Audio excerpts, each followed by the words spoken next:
Welcome to Food Talk for Health, because you really are what you eat. Here is your host, Tonia King. My guest today is nutrition specialist and processed food addiction counselor, Dr. Joan Ifland.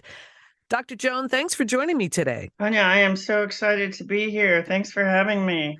Not many people are food addiction counselors. There's a lot behind that title, I'm sure. And what really triggered my interest in chatting with you was about your research regarding erythritol. Erythritol, yes. All right. I'm going to let you handle that one. But it's interesting because there has been so much buzz about that product replacing sugar. And I actually just bought some monk fruit sweetener. I said, I want to try this, because that's the buzz of the whole glycemic index and people eating too much sugar. Tell me a little bit about what your research has found regarding this sugar replacement. Well, there is research about sugar replacements in general. The latest study that came out on erythritol is just horrifying. So the research was done beautifully. These researchers were very responsible. They started out looking at blood samples of diabetics who had had a stroke or a heart attack. And they were analyzing the blood to see, what was in there. Was there anything that would indicate why this particular population had these really serious problems? And they found a substance that they couldn't identify. So they looked around and searched around and figured out it was erythritol. So what they had found in these poor people was that they had like super elevated clotting. So the body is all the time inside. We don't see it. But, we have thousands of miles of blood vessels. And they break. And then the blood clots and it repairs itself and life goes on. But in these users of erythritol, they've found excessive clotting. Well, that's quite dangerous because those clots break off and they travel in the bloodstream to the heart and cause a heart attack, or to the brain and cause a stroke. Well, these researchers did not rest. They didn't say, okay, well, we have a conclusion. No, they actually took 8 healthy people and gave them erythritol and watched what happened to their clotting. Wow. And it just took off. So I did see a criticism of the initial study. Oh, this is, the food industry just comes right back. Oh, yeah. This is just correlational. No. They did a proper intervention. And I just would, if it were me, and it is, I haven't used artificial sweeteners in decades, I wouldn't go anywhere near that product. No, and this is the way of the processed food manufacturers. They jump on a trend. So these keto products came out. Oh, the problem is carbs. And now we have processed food, highly addictive, very triggering keto products out there. Just processed foods with a new, enticing, deceptive label on them. Everybody wants to find a substitute for something else to make us healthier, right? And it is amazing because I am not an artificial sweetener person at all. And when I saw some, I don't know if it was videos or press releases or something come over my desk regarding the monk fruit, I thought, oh, okay, that sounds about the closest to something natural that I might try just for kicks. Is that compound erythritol found naturally anywhere? Oh, no. So it's totally processed. Yeah, it's it's a white powder. You Right. will not find white powders growing except, where you find white powders is in the illicit drug trade. Of course. Of course. That's where you find the white powders. So it's artificially manufactured. It is a manufactured product. And here's the thing about all manufactured or processed foods is they've been concentrated in some way. And this is the hidden danger of these products is plants have natural endorphins in them. It's just something lovely that Mother Nature did for us. It's not just like eat this and you won't starve to death. It's eat this, you'll have some pleasure and you won't starve to death. Right. There are natural endorphins in edible plants. And it's fine. It's lovely. It makes us happy and we go on about our day until a manufacturer comes along and concentrates it. And then it crosses over the line into becoming an addictive drug. So it sounds like in my baking, I should stick to my raw cane organic sugar if I'm going to look for a sweetener. Well, raw organic cane sugar is a drug. It's been extracted and concentrated, crystallized, think crystal meth, into a drug. So to me, the closest I'm willing to get to a sweetener in my baking is a chopped up apple. Ah, what about Yeah. dates? How about dates? Well, now, so here's the situation. The tobacco industry came into processed foods in the mid 1980s. So in 3 very short years, the tobacco industry bought Kraft, Nabisco, General Foods. They already owned Hawaiian Punch. And it wasn't too long before they got involved with Dannon yogurt. And all you have to do is to just get a whole new slant on what's going on around us is ask yourself, why would an industry that makes its money by addiction, why would they be moving into processed foods? Well, there are 2 big, massive answers. One, high fructose corn syrup came onto the market in 1980.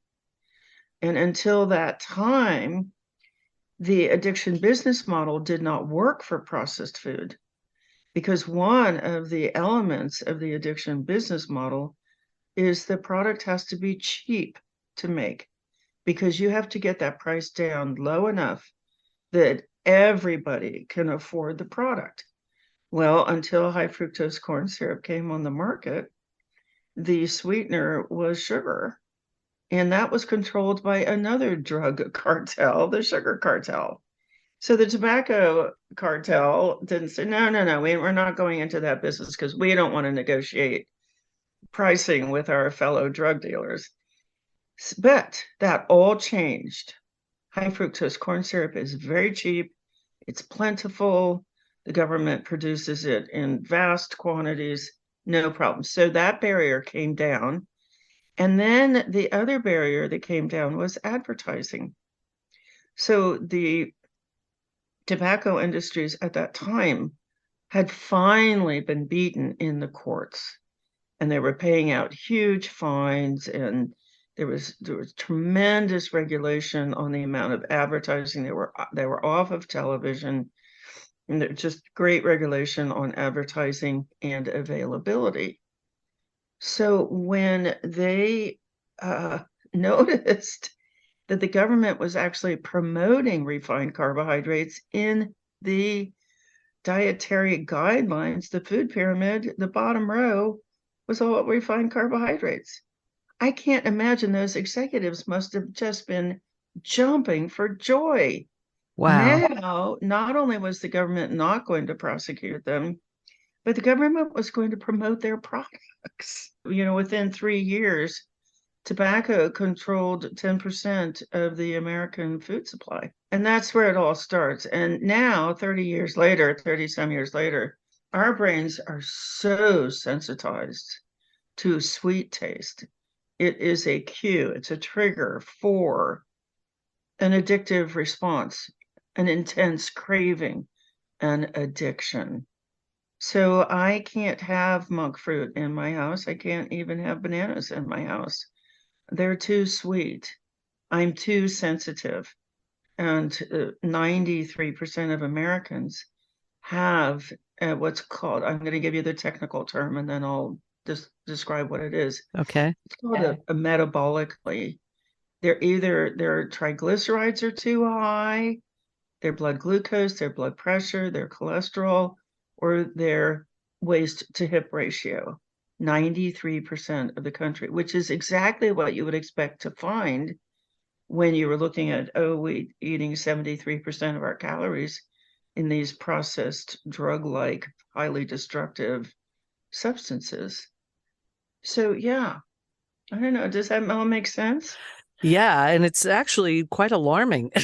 It Yes. changes your whole perspective on sweeteners in your life for sure. And as I mentioned earlier with baking, those of us that have been baking for years, you think, I never wanted to use the artificial sweeteners. And so I would try to get as organic as I could in the whole raw cane thing, which is why I brought that up earlier. And it's really fascinating, the research that you've done and are sharing with us today. So that must also mean that you don't eat much fruit, or do you? Like you said, you can't keep bananas, but are you eating natural fruit? Oh, yes. I have an apple on my desk right now. So the if you have a food, like a food that still looks like it did when it was harvested, like that you might be able to go out somewhere and find that growing on a plant. Right.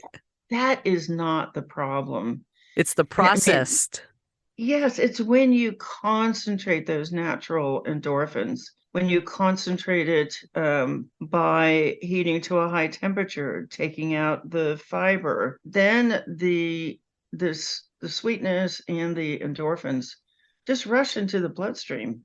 There's no breaking down process. If you have all your fiber, your vitamins, your minerals still in the product, it will break down slowly and you will not get the high and the crash and the cravings. Earlier about how the tobacco industry has purchased all these other brands and companies and whatnot. And I know there was the whole big marketing campaign when Swerve came out, which was straight erythritol, correct? Yeah.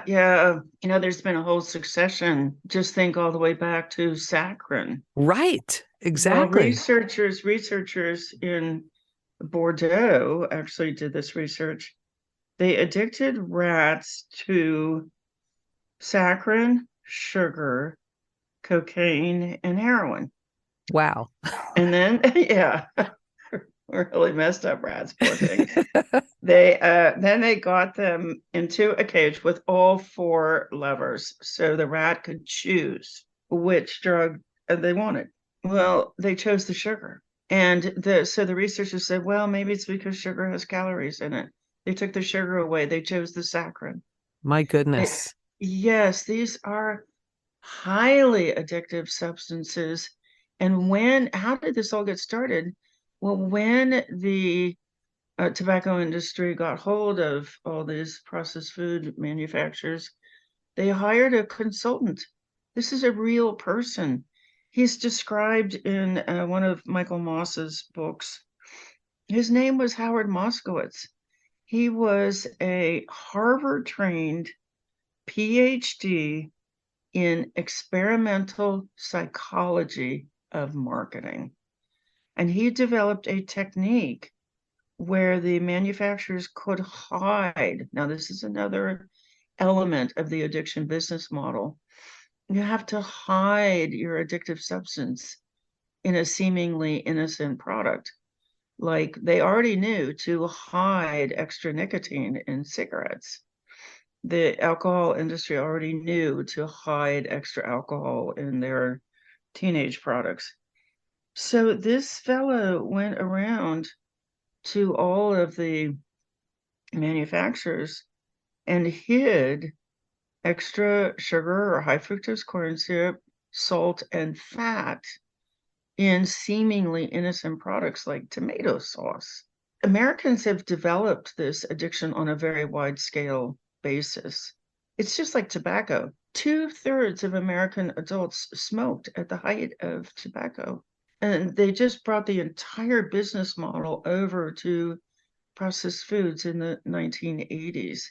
If you start with the two things, it's the addiction and stress, and you really work on the addiction, because the addiction is hyperactive reward or hyperactive pleasure centers in the brain, hyperactive stress centers, which are pulling the blood away from our natural control system, which is the frontal lobe.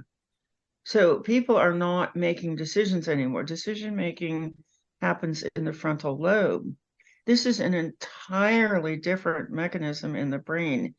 This is the reward centers or the pleasure centers pumping out so much neurotransmitter that those pleasure centers are controlling behavior. That's an addiction. But when Wow. you get that treated as such, you're training in thought control, you're training in emotional control, you're training in trigger avoidance, you're training in relationship management so people around you stop triggering you. It's a lot of training, but it's entirely doable. But I will say that we've had an online community to do exactly that for 5 years now. And we've seen not just the loss of control over food go away, but a whole range of other diseases, which was quite mysterious to me until I read a book recently that describes how processed foods and stress combined, they really cripple cell function. And you have cells that aren't working. That is what you see when you have a disease, when you have diabetes, when you have heart disease, when you have high blood pressure. You have malfunctioning cells underneath that. So if you get down to the cellular level and you make those cells happy again, that's the basis for putting a whole range of disease into remission. You mentioned Michael Moss, and I had interviewed him about his book, Salt, Sugar, and Fat, years ago. Yeah, that was quite eye-opening, and that was quite a few years ago. It's very enlightening now that things are still coming to the surface. And I know the whole keto movement, that's been very big.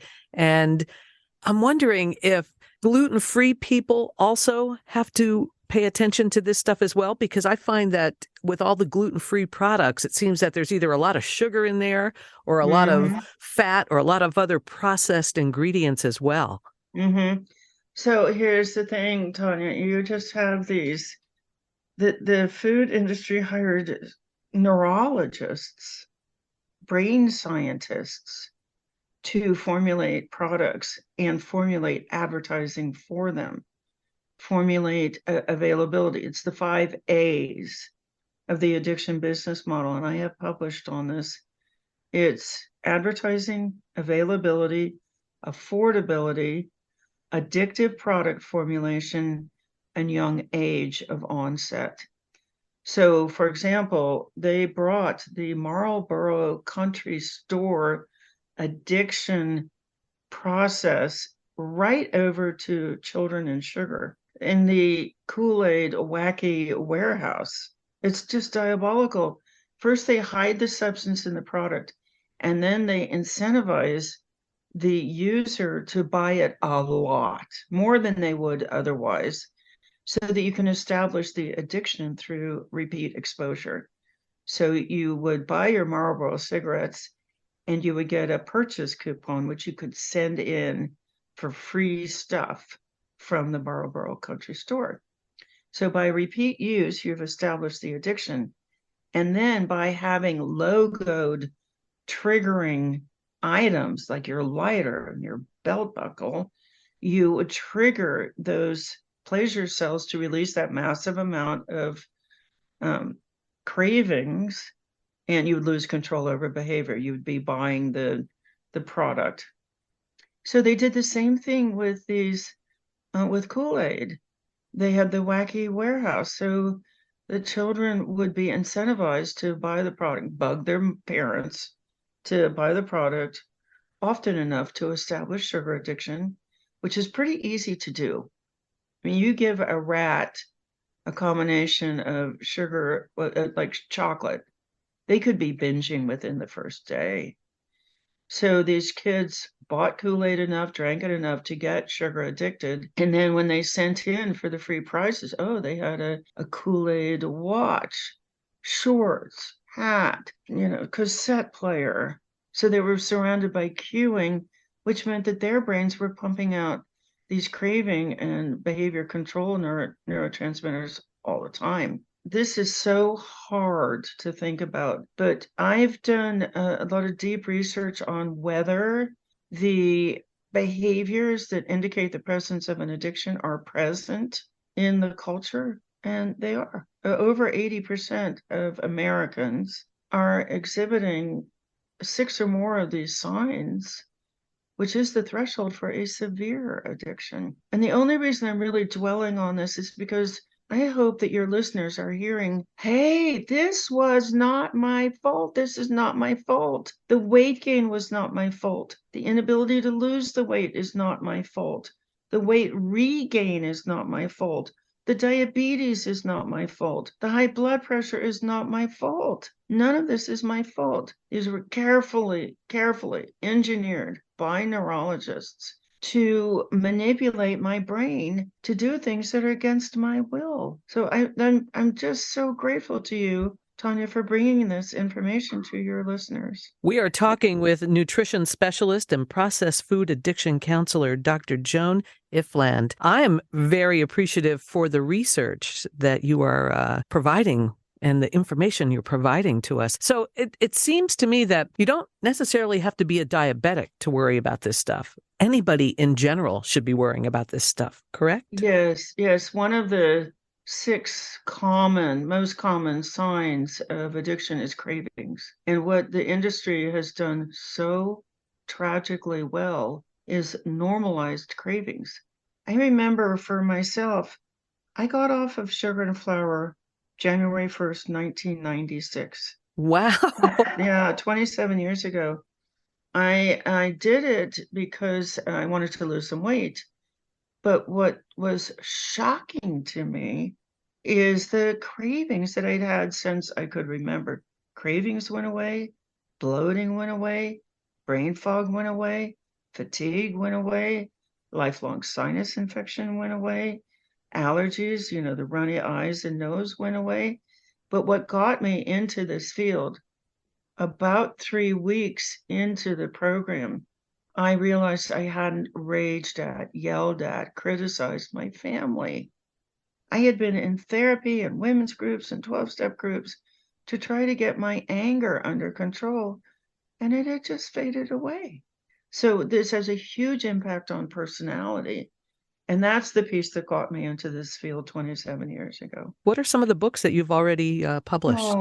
So the one that's still current, I published a popular book in that time frame. It's out of date, but the one that really changed my life and led to my understanding of what's needed for recovery is the textbook, Processed Food Addiction. The subtitle is Foundations, Assessment, and Recovery. It's built on 2,000 studies. So I didn't say much in that book if I didn't have a study for it. I spent 3 years full time. I wrote 70% of the book, and experts contributed the other 30%. It was designed very specifically to stop the argument. People like, oh, no, that doesn't exist. Oh, no, here's a book written on 2,000 studies, just laid out inch by inch by inch. But to me, the core of the book, there are 2 parts of the book that are really persuasive. The first chapter is the overlap.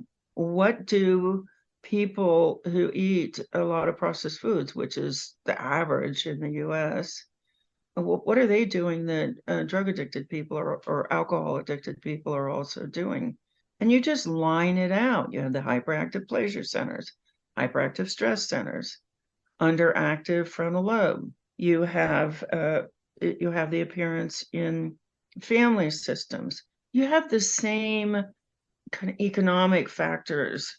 You have underserved populations being focused on, for advertising, you have the government subsidies, and then you have the presence of this addiction business model. You have psychoactive properties in sugars, flour, gluten, excessive salt, dairy, processed fats, excessive fats, caffeine, and food additives.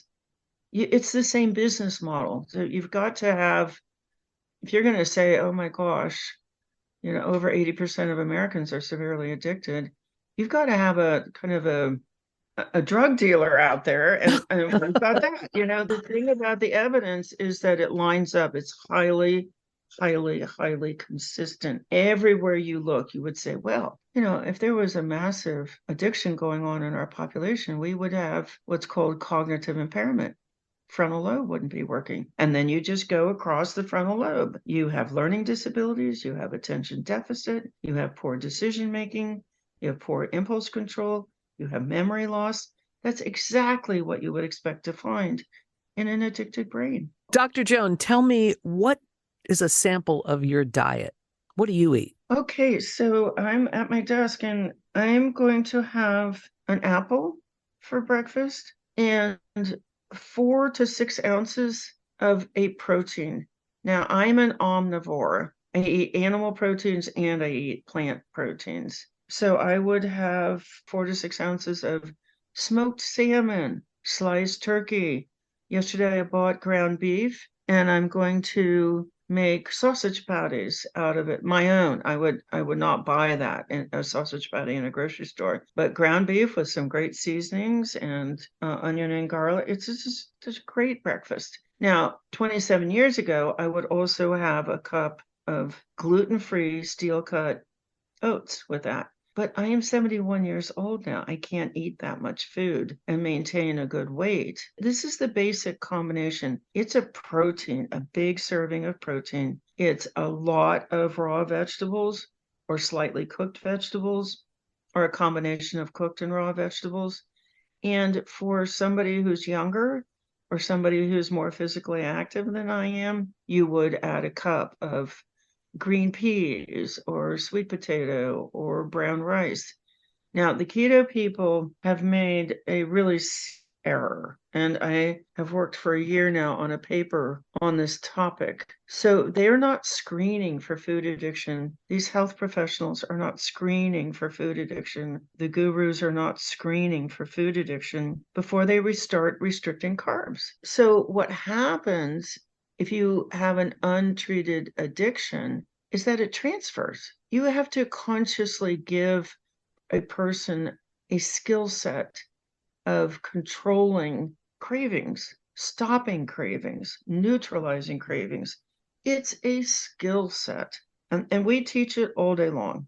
If you don't have that skill set, those hyperactive pleasure centers are just going to look for another source of stimulation. So great, you get off the sugar. This happens all the time. People are euphoric because, oh my gosh, my sugar cravings are gone. Yippee-ki-yay. but now, and it's, the addiction is transferring to fat, excessive fat. I mean, I've heard people from what's called a CME stage where continuing medical education credits are being granted. I've seen people stand on that stage and say, you can eat all the fat you want. It's so satiating. You won't overeat it. That is not true for a food addicted person. So fat is addictive in excessive quantities. It activates the same part of the brain as marijuana. It's a pleasurable food. So if you eat a lot of it consistently, you will develop fat addiction. But here's the tragic thing, and you hear this. People will say, oh, I started eating 1 pack of pork rinds, and then I was up to 2, and then I was up to 3, and then I was eating pork rinds and pepperoni. That's my entire diet. But they're oh, you can eat all the fat you want, so they feel okay about it. That's escalating use, which is a sign of addiction. So that's not the worst of it. There's something called cravings incubation. When you get off of cocaine, you can get relief from cravings right away, and then 6 months later they come back. They've been incubating. And this is why you need this basic craving control skill set. This is a skill set that can be taught. So now the sucrose cravings, the sugar cravings come back. They've been incubating.